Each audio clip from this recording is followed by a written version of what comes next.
guys, hello guys.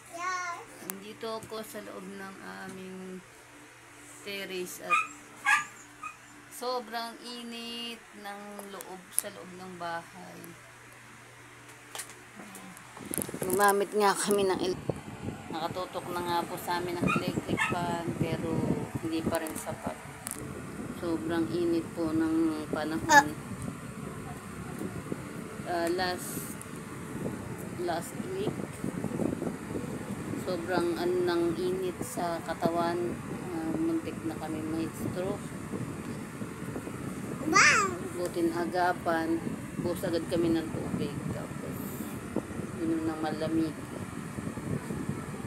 Kaya ito ngayon tinutok na lang namin electric fan sa amin, lalo sa mga anakis ko. Yan, sobrang init, lalo na't may nabalita pong bata na 8 taon na heat stroke. Nakakatakot po. Kaya yan, pahinga po muna, walang gala-gala sa labas, steady lang sa loob ng bahay o dito sa terrace. Yan, electric pa na lang po talaga.